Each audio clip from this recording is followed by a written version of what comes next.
Have you ever walked away from spending time with someone and felt completely destroyed? Not upset, not sad, physically wrecked. Your body feels heavy. Your head is foggy. You can't eat. You can't sleep. And you keep asking yourself one question: why do I always feel sick after seeing them? If this sounds familiar, you are not imagining it. What you are experiencing has a name. It is called the narcissist hangover. And in this video, I am going to decode exactly what is happening to your brain and your body after contact with a covert narcissist, and why your body is actually trying to tell you something important. Before we get into this, if you have been noticing patterns in someone close to you that you cannot quite name, a feeling that something is off but you cannot explain it, this channel is for you. Every video here decodes a specific covert narcissist behavior using real psychology, so you stop second-guessing yourself and start understanding what is actually happening. Subscribe now so you never miss an upload. The information in these videos could change how you see everything. So what exactly is the narcissist hangover? The term was coined by survivors to describe the cluster of physical and emotional symptoms that appear after spending time with a narcissist, even a short interaction. We're talking about fatigue, so heavy it feels like flu, brain fog that makes simple decisions feel impossible, anxiety that you cannot attach to a specific thought, nausea, headaches, disrupted sleep, and a kind of emotional flatness where you feel nothing and everything at the same time. What makes this so confusing is that the interaction itself might not have been dramatic. There may have been no obvious argument, no visible cruelty. On the surface, things seem fine, but your body is reacting as though you just survived something dangerous. Here is the psychology. When you are around a covert narcissist, your nervous system does not get to relax. Even in a calm conversation, part of your brain is on constant alert, scanning for shifts in their mood, watching for signs of disapproval, trying to predict what version of them you are going to get today. This is not a choice. It is a survival response that your nervous system developed, often without you realizing it. You have been conditioned over time to read them at a level that most people never have to read another human being. And that level of hypervigilance burns enormous amounts of energy. When your nervous system is activated like this, your body releases cortisol. Cortisol is your primary stress hormone. In small doses, it helps you function.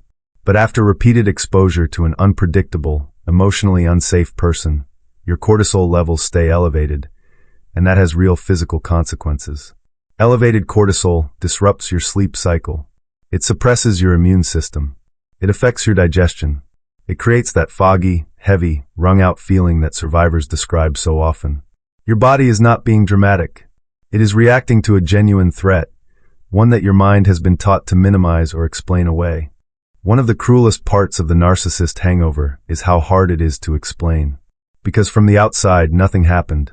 Your conversation might have seemed fine, maybe even pleasant.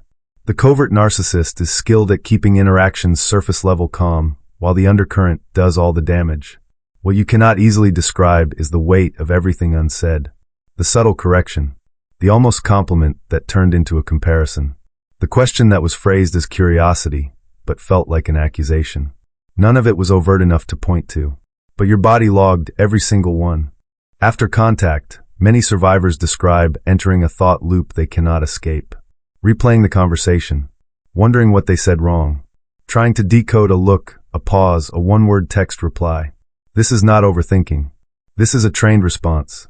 The covert narcissist communicates with layers. What they say and what they mean are rarely the same thing. You have spent so much time trying to decode their real message that your brain cannot switch it off.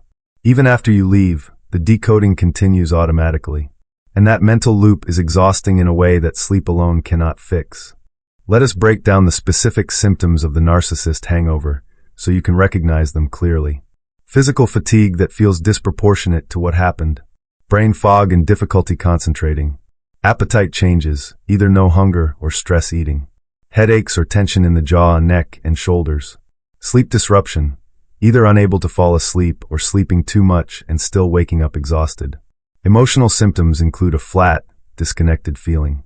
Irritability with people who did nothing wrong. A dull sense of shame you cannot trace to anything specific, and a quiet background anxiety that something bad is coming, even when nothing is. Here is something important.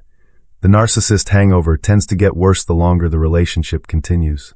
Early on, Your nervous system recovers relatively quickly between interactions. But over months and years of repeated exposure, your baseline stress level rises. Your window of tolerance shrinks. You start feeling the effects faster, and the recovery time gets longer. This is why many survivors describe reaching a point where even a brief phone call leaves them exhausted for days. The nervous system has been running on alert for so long that even a small trigger is enough to tip it into full stress response. This is not weakness. This is the accumulated cost of sustained emotional depletion. Your body is not broken.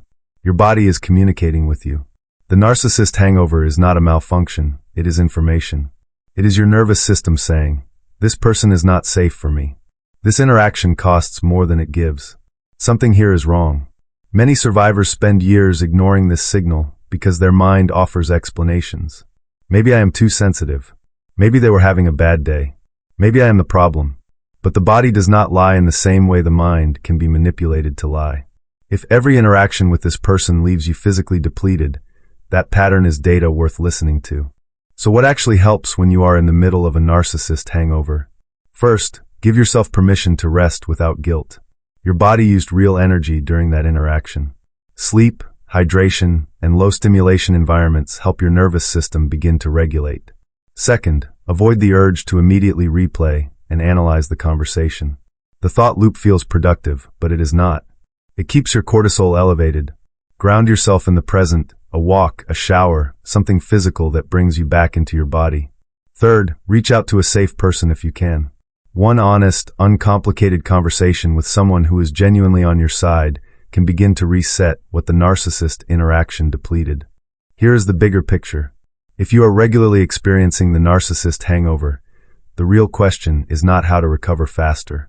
It is whether continued contact is something your body and mind can sustain, and at what cost. Reducing contact, or eliminating it entirely where possible, is not a dramatic decision. It is a response to a clear pattern of data that your own nervous system has been collecting. In the next video, I am breaking down narcissistic discard, why they suddenly leave, and how to survive it when everything you built together disappears overnight. If you have ever been dropped without explanation, that video is going to decode exactly what happened and why. If this video helped you understand something you have been carrying, please subscribe. Every video on this channel gives you one more piece of the picture, and the clearer that picture becomes, the less power they have over you. I will see you in the next one.